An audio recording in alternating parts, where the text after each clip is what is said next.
किशनपुर नाम का एक गांव था। उस गांव में दो भाई रहा करते थे। उनके पिताजी एक बहुत बड़ा किसान थे।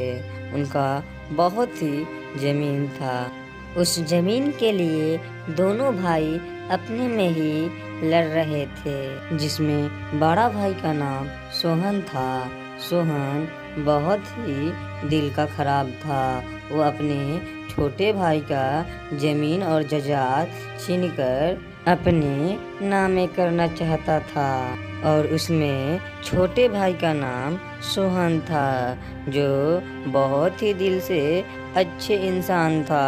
वो अपने बड़े भाई का कहा माना करता था। जो बड़े भाई कह देता था वही काम वह करता था। एक दिन की बात है, जब सोहन और रोहन अपने घर में अपनी पत्नी के साथ अपने में ही बातें कर रहे थे, तभी सोहन मोहन से कुछ बात बोलता है।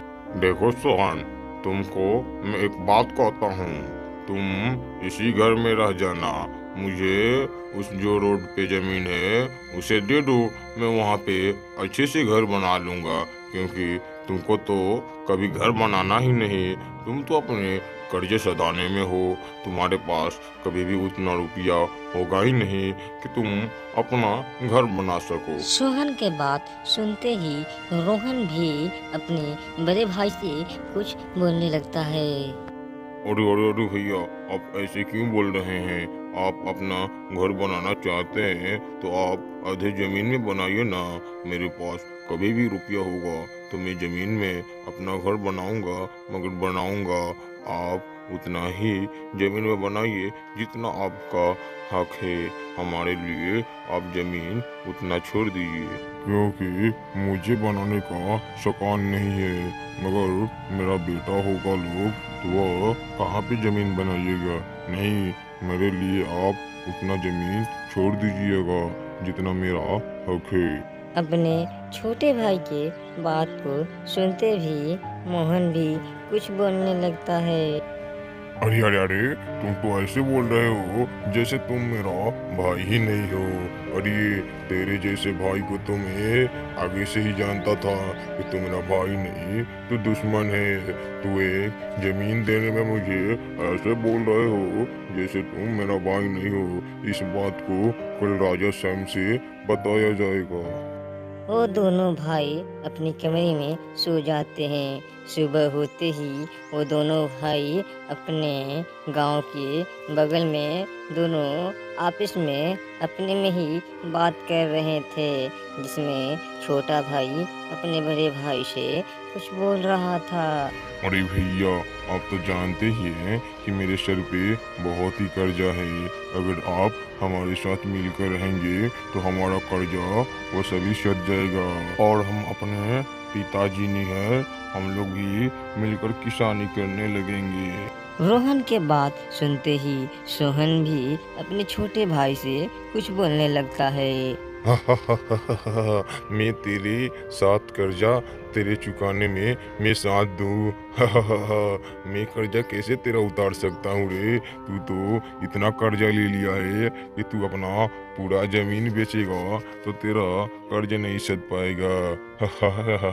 तू जा उसी कर्जे में डूब और मर। अरे भैया, आप ऐसे क्यों बोल रहे हैं जैसे आप हमारा दुश्मन है? हम तो आप दोनों भाई है। अगर मिलकर करते हैं तो हमारा बहुत ही बड़ा दोनों आदमी मिलकर घर बना सकते हैं। अगर आप अकेला घर बना रहे हैं तो मेरे लिए थोड़ा सा जमीन छोड़ दीजिए। तेरा जमीन कहाँ है रे? जब मेरे पिताजी तब थे उसी समय तेरा जमीन मैं अपने नामे करवा लिया हूँ। इस बात को सुनकर रोहन अपना घर में ही एक बैठक करता है। तभी बड़े भाई सोहन कुछ रोहन से बोलता है। देखो रोहन, तुम कल राजा सैम के पास चलना, क्योंकि मुझे जल्द से जल्द उस जमीन पे एक घर बनाना है। सुबह होते ही सोहन और सोहन की पत्नी दोनों राजा सैम के घर की ओर निकल पड़ते हैं।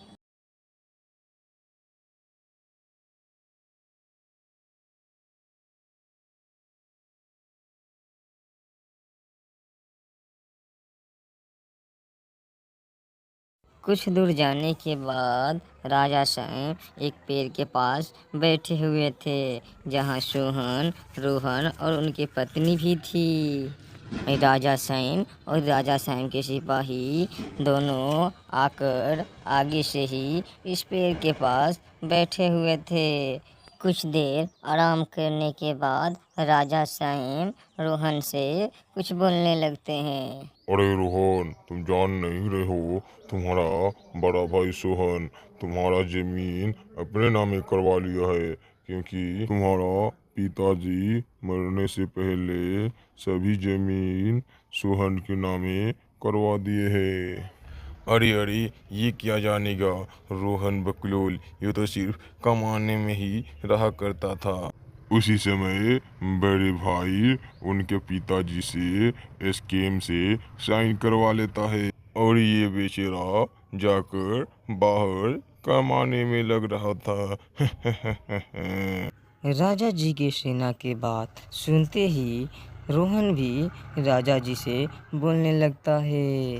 अरे अरे राजा जी, ऐसे क्यों, ऐसा कैसे हो सकता है? मेरे रहते हुए मेरे भाई ने स्कीम से ज़मीन लिखवा लिया, मेरे पिताजी से साइन करवा लिया है। मेरा भी तो हक था उस ज़मीन में। मेरे तो सर पे बहुत ही कर्जा है, मैं कर्जा कैसे चुकाऊंगा? मैं सोचा था उस ज़मीन को बेचकर मैं अपना कर्ज सदा लूंगा। अरे अरे रोहन, तुम ऐसे क्यों बोल रहे हो? इसमें मेरा गलती क्या है? तुम्हारा पिताजी की गलती है। तुम्हारा पिताजी क्यों साइन किए?